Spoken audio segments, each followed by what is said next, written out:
Welcome to VD91 news బులెటిన్ల ముందుగా headlines. రాష్ట్ర ప్రజల సంపూర్ణ ఆరోగ్యమే లక్ష్యంగా గజపతి నగరం ఏరియా ఆసుపత్రిలో స్క్రబ్ టైఫస్ కేసు నమోదు. ఓయూకు 1000 కోట్లు. బీఆర్ఎస్ పెద్దలకు వణుకు పుట్టిస్తున్న కవిత ప్లాన్స్.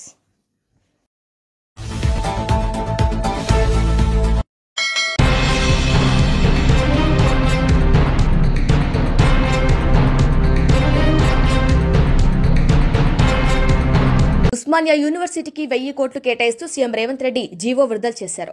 ఆర్ట్స్ కాలేజ్ వేదికగా ఆయన విద్యార్థులకు ఈ నిధులను అంకితం చేశారు. క్యాంపస్లో మౌలిక వసతులు, మెరుగైన విద్య, నూతన భవనాల నిర్మాణం, విద్యార్థుల కోసం వీటిని ఉపయోగించనున్నారు. ఈ డబ్బు భవిష్యత్ తరాల అభివృద్ధి కోసం వినియోగించాలని సీఎం పేర్కొన్నారు. పేద విద్యార్థులు ఎక్కడ ఇబ్బంది పడొద్దనేదే తన సంకల్పమన్నారు. ఎవరి గురించి రాజకీయ విమర్శలు నేను చేయదలుచుకోలేదు. 2 ఏళ్ల నుంచి మాట్లాడుతున్నారు కొంతమంది. కొన్నిసార్లు నాకు అనుమానం వస్తుంది, తెలంగాణ పట్ల, ప్రభుత్వ విద్య పట్ల వీళ్లకు అవగాహన ఉన్నదా లేదా అని. వాళ్ళు అంటారు రేవంత్ రెడ్డి గవర్నమెంట్ స్కూల్లో చదువుకున్నాడు, గ్రామీణ ప్రాంతంలో నుంచి వచ్చిండు, ఈయనకు పరిపాలన చేత కాదని. ఒక్క విషయం అయితే నేను చెప్పదలుచుకున్న, ఉస్మానియా ఆర్ట్స్ కళాశాల ముందు నుంచి నేను గుంటూరులో చదువుకోలేదు మిత్రులారా. నేను గుంటూరులో చదువుకోలే. గూడు పుటాని నాకు తెలియదు. నల్లమల్ల అడవుల్లో నుంచి వచ్చిన క్రూర మృగాలను చూసినను, సాధు జంతువులను చూసినను, పేదవాడి సమస్యలను చూసినను. పుట్టినప్పటి నుంచి దళితులతోని, గిరిజనులతోని, బలహీన వర్గాలతోని, మైనారిటీలతోని కలిసిమెలిసి పెరిగిన వాళ్ళ సమస్యలు చూసిన. నాకు కొత్తగా అక్కర్లేదు. గుంటూరులో చదువుకున్న వాళ్ళకు పేదరికం చూడాలంటే మెర్సిడీస్ బెంజ్ కారుల్లో పోయి ఎక్స్కర్షన్ లాగా, ఓహో పేదరికం ఇట్లుంటుందా, మీ భూమి మీ మట్టి అట్లుంటుందా, మీకు చిరిగిపోయిన బట్టలు ఇట్లుంటాయా, మేము ఎప్పుడు చూడలేదని వాళ్ళకు పేదరికం ఇట్లుంటుందని ఒక ఎక్స్కర్షన్ లాగా ఉండొచ్చు. ఒకప్పుడు బ్రిటన్ ప్రైమ్ మినిస్టర్ని, ఇతర ప్రైమ్ మినిస్టర్లను ఈ రాష్ట్రానికి తెచ్చినప్పుడు మా పాలమూరు పేదరికాన్ని చూపించడానికి వాళ్ళని అక్కడికి తీసుకొచ్చేటోళ్ళు. ప్రదర్శనలో మా పేదరికాన్ని వాళ్ళ ముందర పెట్టేటోళ్ళు. చూడు మేము ఎంత వెనకబడి ఉన్నామో, మేము ఎట్లా అడుక్కొని తింటున్నామో, ఎట్లా వలసలు పోతున్నామో, మా మీద జాలి పడండి అని. ఆనాటి పాలకుల ఆలోచన అది. ఇతర దేశాలకు వెళ్ళి వచ్చినామని చెప్పుకునే వాళ్ళు మేము గుంటూరులో చదువుకున్నాం, మేము పూనాలో చదువుకున్నాం, మేము అమెరికాలో చదువుకున్నామని ఉపన్యాసాలు ఇవ్వడం ద్వారా సమాజానికి ఏం చెప్పదలుచుకున్నారో నాకు తెలియదు. కానీ నేను స్పష్టంగా గ్రామీణ ప్రాంతంలో వ్యవసాయ కుటుంబం నుంచి వచ్చిన నేను ప్రభుత్వ పాఠశాలలో నేను చదువుకున్నా, ప్రభుత్వ కళాశాలలో నేను చదువుకున్నా. నాకు భాష గొప్పగా రాకపోవచ్చు, కానీ ప్రజల యొక్క మనసును తెలుసుకునే విద్య నాకు వచ్చు. పేదవాడు ఏం అడుగుతాడు, ఏం ఆలోచన చేస్తాడు, పేదవాడు ప్రభుత్వం నుంచి ఏం ఆశిస్తాడు, ఒక చదువుకునే పిల్లవాడికి ఏమి కావాలి, ఆ పిల్లవాడు చదువుకుంటే ఈ సమాజానికి ఏ రకంగా ప్రయోజనం ఉంటుంది అనేది నాకు తెలుసు. అందుకే ఇవాళ ఎవరు వచ్చినా, ఎవరు ఎన్ని రకాల ప్రాధాన్యతలు ఇచ్చుకున్నా, మొట్టమొదటి ప్రధానమంత్రి పండిత్ జవహర్ లాల్ నెహ్రూ గారు స్వతంత్రం వచ్చిన తర్వాత ప్రధానమంత్రిగా బాధ్యతలు చేపట్టేటప్పుడు మహాత్మా గాంధీ గారిని కలిసిండు. బాబూజీ, నేను ప్రధానమంత్రిగా బాధ్యత తీసుకుంటున్నా, మీరు నాకు ఇచ్చే సలహా ఏమిటి అని మహాత్మా గాంధీ గారు ఒక మాట చెప్పారు. పరిపాలనలో నువ్వు తీసుకునే నిర్ణయం తీసుకునే ముందు నీ నిర్ణయం పేదవాళ్లకు, నిస్సహాయులకు ఏ విధంగా ఉపయోగపడుతుందో ఆలోచన చేసి నీ కళ్ళ ముందు ఆ పేదవాడిని, నిస్సహాయుని గుర్తు తెచ్చుకున్న తర్వాత నువ్వు నిర్ణయం చెయ్యి, తప్పకుండా పేదలకు, నిస్సహాయులకు అది ప్రయోజనం చేకూరుతుంది అని. ఆ స్ఫూర్తి ఈనాడు మేము తలుసుకున్న మా ప్రభుత్వం తీసుకునే ఏ నిర్ణయమైనా పేదవాడికి ఏ విధంగా ఉపయోగపడబోతుందో, నిస్సహాయులకు ఏ విధంగా సహాయాన్ని అందించబోతుందో, నిలబడడానికి శక్తి లేని వాళ్ళను నిటారుగా సొంత కాళ్ళ మీద నిలబెట్టడానికి అవసరమైన ప్రణాళికల్ని మా ప్రభుత్వం, నా సహచర మంత్రివర్గంలో అందరం కలిసి ఈనాడు నిర్ణయం తీసుకుంటున్నాం. అందులో భాగంగానే ఉస్మానియా యూనివర్సిటీకి ఆగస్టులో వచ్చినప్పుడు నేను చెప్పిన, ఒక ఆయన సవాలు విసిరిండు, శాతనైతే ఆర్ట్స్ కాలేజ్ దగ్గర పోయిరా అని. నేను వాళ్ళలాగా దొంగను కాదు, ఫామ్ హౌజులు కట్టుకోలేదు, గడీల లాంటివి నిర్మించుకోలేదు. ఉన్నదేదో నాకున్నది, నా కష్టంతో, నా శక్తితోని, సమాజంలో గౌరవంతో ఇంత దూరం వచ్చిన. ప్రజలు ఆశీర్వదించారు, ప్రజల అభిమానంతో గుండెల్లో పెట్టి చూసుకున్నారు.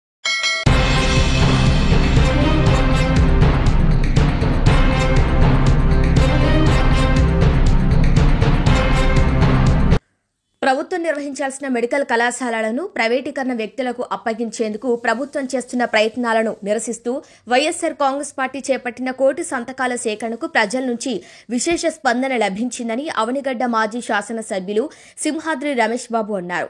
పేద ప్రజలకు మెరుగైన వైద్యాన్ని అందించేందుకు ప్రతి జిల్లాలో ఒక మెడికల్ కళాశాల ఉండాలని సదుద్దేశంతోనే మాజీ ముఖ్యమంత్రి వైఎస్ జగన్మోహన్ రెడ్డి మెడికల్ కళాశాలను ఏర్పాటు చేయగా కూటమి ప్రభుత్వం ఆ కళాశాలను ప్రైవేట్ వ్యక్తులకు అప్పగించేందుకు ప్రయత్నిస్తుందని అన్నారు. మెడికల్ కళాశాలలు ప్రైవేటీకరణకు వ్యతిరేకంగా నియోజకవర్గంలో ప్రతి గ్రామంలో విద్యార్థులు, తల్లిదండ్రులు సంతకాలు చేసి వారి వ్యతిరేకతను తెలియపరచాలన్నారు.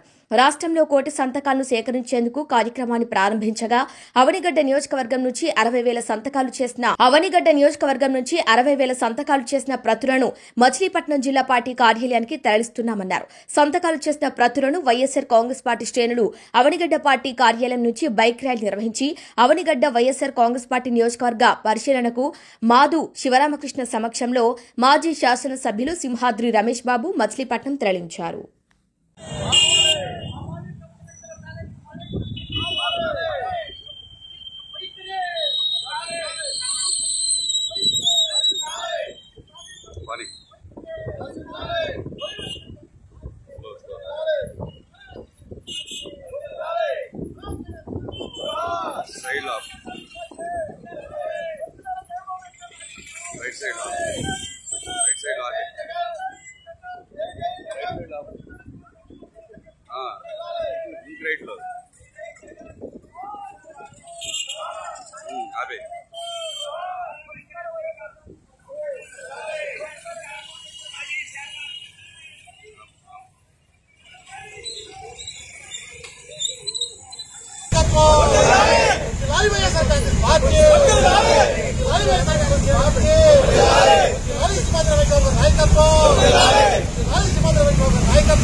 ఈ రాష్ట్రంలో జగన్మోహన్ రెడ్డి గారు అధికారంలోకి వచ్చిన తర్వాత పిల్లల చదువుల ఎడల, ప్రజల ఆరోగ్యం ఎడల ఈ రెండు విషయాల్లో ఏ ఒక్కరో అటు తెలుగుదేశం అవ్వచ్చు, కూటమి అవ్వచ్చు, జనసేన అవ్వచ్చు, ఎవరైనా కాదనలేరు. ఒంటరిగా అడిగితే పార్టీ పరంగా వచ్చినప్పుడు వాళ్ళు రకరకాలుగా చెప్పచ్చు. ఇప్పుడు కూడా ఈ కాలేజీలు ప్రైవేటీకరణ చేయడం అనేది చాలా తప్పు అనేది జనసేన నాయకుల దగ్గర ఉంది, తెలుగుదేశం నాయకుల దగ్గర ఉంది, అట్లాగే బీజేపీ వాళ్ళ దగ్గర ఉంది. జనరల్గా ప్రజలందరి దగ్గర మాత్రం పిల్లల చదువులు పాడైపోయినాయి. మేము పనుల రోజులు అవటం మూలంగా కొంచెం స్లోగా సంతకాలకు వెళ్ళాం. గత వారం రోజుల నుంచి కాస్త స్పీడ్ చేసాం. ఇవాళ ఎవరి దగ్గరికి వెళ్ళినా ఒక 1000 మంది దగ్గరికి వెళ్తే 4-3 కాదని కరుడు కట్టిన పార్టీ తప్ప ఇంకొకటి ఆలోచన లేని మనుషులు తప్ప సంతకం పెట్టిన అన్నోళ్ళు 4-5 తప్ప మాకెవరు దొరకలా. ఇవాళ ఇటువంటి పరిస్థితుల్లో మీరందరూ నేను ఒకటి ఆలోచించమన్న ప్రజల్ని, చంద్రబాబు నాయుడు గారు ఆర్థిక సంపన్నులకి ఉపయోగపడేటట్టుగా పనులు చేసుకుంటూ వెళ్తారు. మన రాజధానికి 30 కిలోమీటర్ల దూరంలో గన్నవరం ఎయిర్పోర్ట్ ఉంది. గన్నవరం ఎయిర్పోర్ట్ ఉండగా 55,000 ఎకరాల్లో మళ్ళా ఇంకొక ఎయిర్పోర్ట్ కావాలంటున్నాడు. ఆళ్ళ పార్టీ నుంచే ఏబి వెంకటేశ్వరరావు గారు ఆళ్ళ పార్టీలో పనిచేసి మంత్రిగా ఉన్న వడ్డే శోభనాథ్ రెస్టారెంట్ ఇటువంటి ముఖ్యులు ఆలోచన పరులు ఎవరైతే ఆలోచన పరులు ఉన్నారో వాళ్ళందరూ వ్యతిరేకిస్తున్నారు. కారణం ఏంటంటే తెలుగుదేశం పార్టీ బతికుండాలనుకుంటున్నారు, జనం రైతాంగం ఇబ్బంది పడకూడదు అనుకుంటున్నారు. పోయినసారి రాజధాని డెవలప్మెంట్ కోసం ఇచ్చిన రైతులు చాలా ఇబ్బంది పడ్డారు. మళ్ళా 30,000 40,000 ఇచ్చి మీరు నాశనం అవుతురా బాబు అని చెప్పి వడ్డేశ్వర దండం పెడుతున్నాడు. వాటికంటే పెద్ద నష్టం చేసే పని ఇవాళ ఈ మెడికల్ కాలేజీల పని. ఈ మెడికల్ కాలేజీలు ఒక 2 ఏళ్ల పాటు గవర్నమెంటే డబ్బులు ఇచ్చి మెయింటైన్ చేయాలంట. ఒక్కొక్క సంవత్సరానికి ఒక కాలేజీకి 500 కోట్ల రూపాయలు అవుతుంది. ఈ డబ్బులు పేషెంట్ల దగ్గర సీట్లు అమ్ముకునేదేమో ప్రైవేట్ మేనేజ్మెంట్ ఎవరైతే తీసుకున్నారో వాళ్ళకి లబ్ధి చేకూర్చడానికి తప్ప పేద ప్రజలకు ఉపయోగపడే పని కానే కాదు. ఇది పేద ప్రజలకు ఉపయోగపడే పని జగన్మోహన్ రెడ్డి గారు చేశారు. 50 మెడికల్ కాలేజీలు ప్రైవేట్ మెడికల్ కాలేజీలు పెట్టుకోమనండి, కాదంటలా. ఈ 17 మెడికల్ కాలేజీలని గవర్నమెంటే నడపాలా, ప్రజలకు సేవ చేయాలా, పేద ప్రజలకు సీట్లు వచ్చేటట్టుగా చూడాలా. దీంట్లో ఈ కోటి సంతకాల కార్యక్రమంలో అన్ని నియోజకవర్గాలు కలిపి 1 కోటి పైనే సంతకాలు అయి ఉంటాయి. ఎందుకంటే అందరూ పాజిటివ్గా ఉండాలి, సంతకాలు పెడుతున్నారు.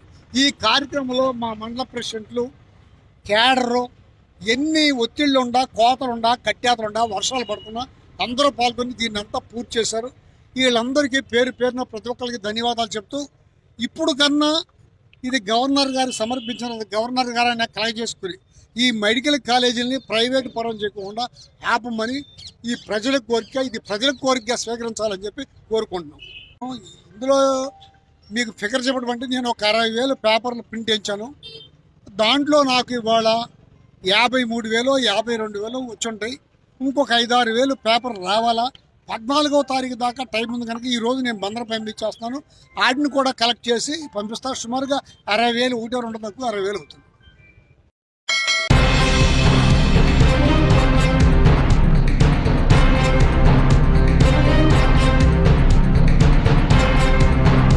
భారత రాష్ట్ర సమితి ఇప్పుడు కవితను చూసి వణికిపోతోంది. ఆమె రాజకీయాలను తట్టుకోలేక ఇక ఘాటు రాజకీయాలకు తెరలేపింది.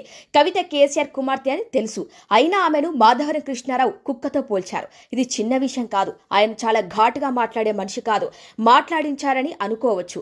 మాధవరం కృష్ణారావు కూడా అదే సామాజిక వర్గానికి చెందినవారు. ఎక్కడా తేడా రాకుండా ప్రణాళికాబద్ధంగా దాడి చేయించారు. అందులోనే బీఆర్ఎస్ భయం ఏమిటో కూడా బయట పట్టుకున్నారు. హరీష్ ను బయటికి పంపడమే కవిత మొదటి లక్ష్యం. కవిత రాజకీయాల్లో భారత రాష్ట్ర సమితికి మొదటి ఛాలెంజ్ గా మారిన అంశం హరీష్ రావు. కవిత మొదటిగా హరీష్ రావును బయటకు పంపాలని ప్రణాళికలు వేసుకున్నారని బీఆర్ఎస్ నేతలు గట్టిగా నమ్ముతున్నారు. మాధవరం కృష్ణారావు కూడా అదే చెప్పారు. ఆమె ఇటీవలి కాలంలో స్పెసిఫిక్ గా హరీష్ రావును టార్గెట్ చేస్తున్నారు. తీవ్రమైన ఆరోపణలతో విరుచుకుపడుతున్నారు. ఆమె మాటల్లో హరీష్ రావుపై కేసీఆర్ లో అపనమ్మకం పెంచడమేనన్న అభిప్రాయం బలంగానే వినిపిస్తోంది. హరీష్ రావు వల్ల కేటీఆర్ కు ముప్పు ఉంటుందని ఆమె హెచ్చరిస్తున్నారు. కవిత తన దీర్ఘకాలిక రాజకీయ వ్యూహంలో భాగంగా ముందుకు బీఆర్ఎస్ పార్టీ నుంచి కవితను బయటకు పంపాలని అనుకుంటున్నారని నిర్ణయానికి వచ్చారు. అందుకే హరీష్ రావును అందరూ ఏకపక్షంగా సమర్థించే ప్రయత్నం చేస్తున్నారు. కానీ కవిత ప్రయత్నాలు ఫలించి ఎక్కడైనా హరీష్ రావుపై అపనమ్మకం ఏర్పడినా తనకు అనుమానంగా చూస్తున్నారని హరీష్ కు అనిపించినా కవిత మొదటి అడుగులోనే సక్సెస్ అవుతారు.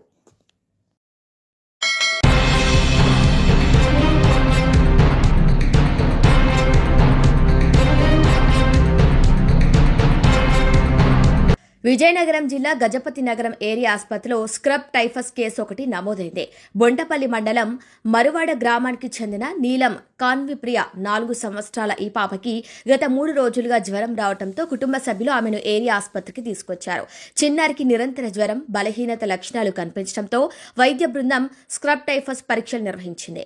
జిల్లా కేంద్రానికి పంపిన నమూనాలు కూడా పరిశీలించగా టెస్ట్ రిపోర్టులలో పాజిటివ్ గా నిర్ధారణ అయినట్టు వైద్యులు తెలిపారు. ప్రస్తుతం చిన్నారి చికిత్స వైద్యుల పర్యవేక్షణలో కొనసాగుతుంది.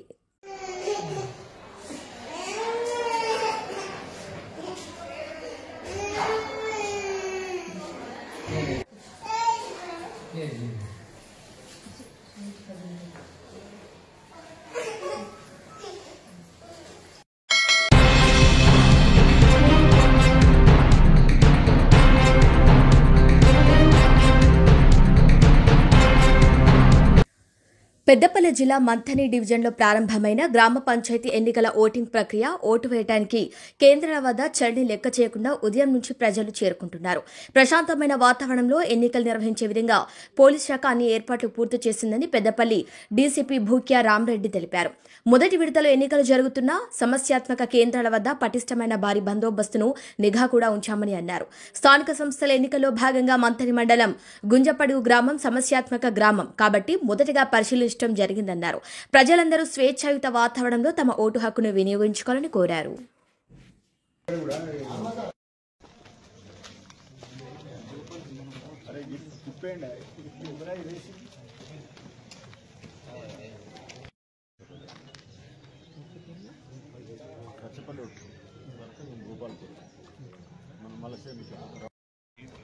వార్డు మెంబర్లు ఎలక్ట్ అయిన తర్వాత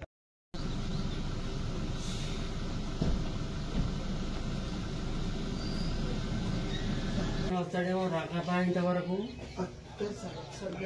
అదే కదా ఇప్పుడు మనం 7-5 స్టార్ట్ అయితేనే ఉంటుంది రెడీగా కూర్చున్నాం.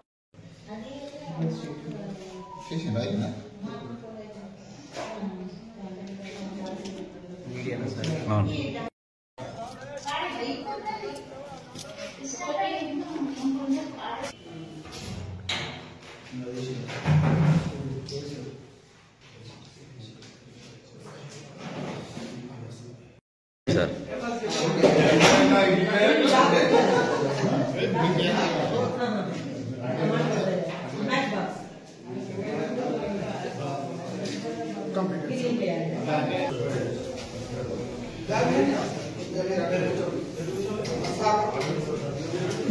ఓకే సార్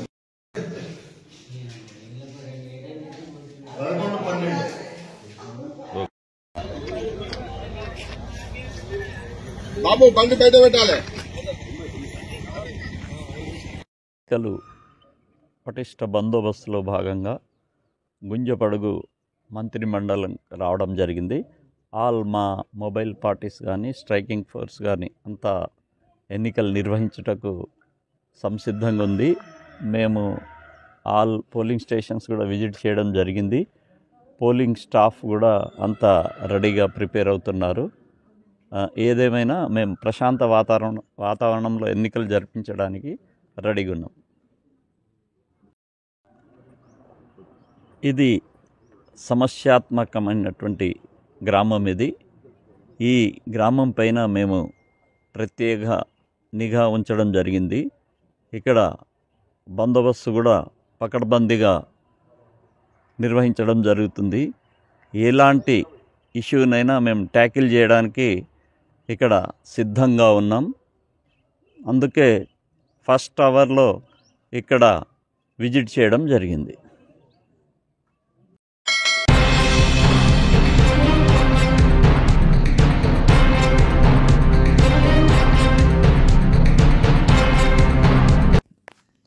కర్నూలు జిల్లాలో ఆలూరు తాలూకాలో ఆస్పరి మండలంలో రైతుల సమస్యలపై సిపిఐ పార్టీ ఆధ్వర్యంలో అంబేద్కర్ సర్కిల్లో ట్రాక్టర్ల ధర్నా. ఈ కార్యక్రమంలో పాల్గొన్నారు సిపిఐ పార్టీ జాతీయ కార్యదర్శి రామకృష్ణ.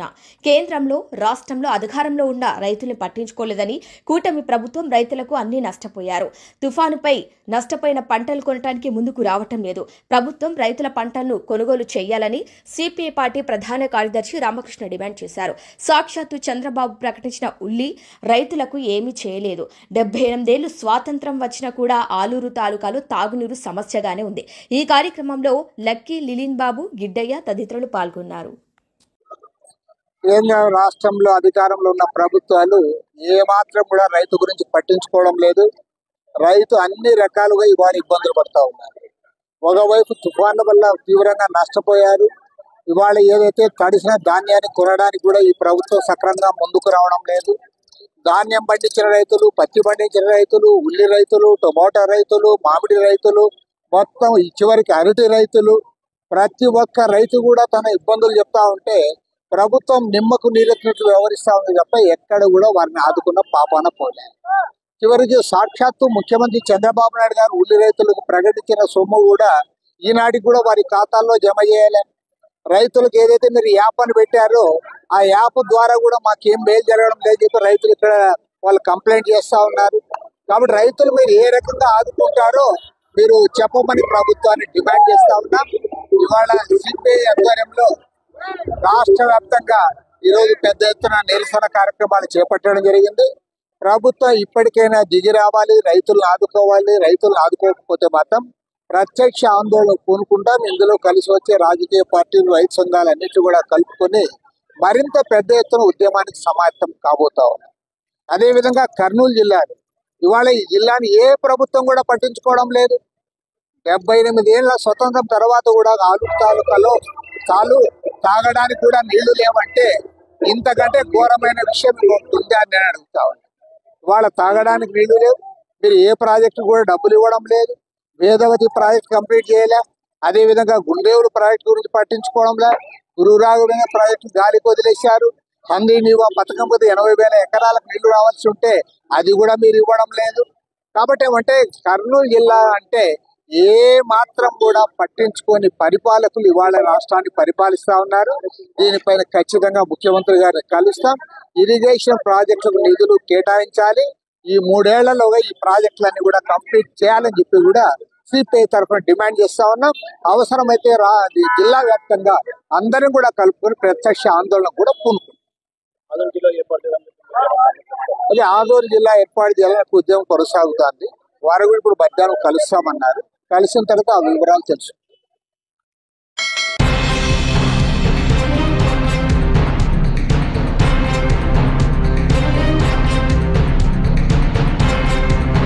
బులెటిన్ ముగించే ముందు హెడ్లైన్స్ మరొకసారి.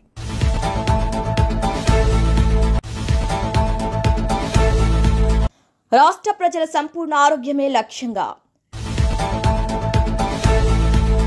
గజపతి నగరం ఏరియా ఆసుపత్రిలో స్క్రబ్ టైఫస్ కేసు నమోదు. ఓయూకు 1000 కోట్లు. బీఆర్ఎస్ పెద్దలకు వణుకు పుట్టిస్తున్న కవిత ప్లాన్స్.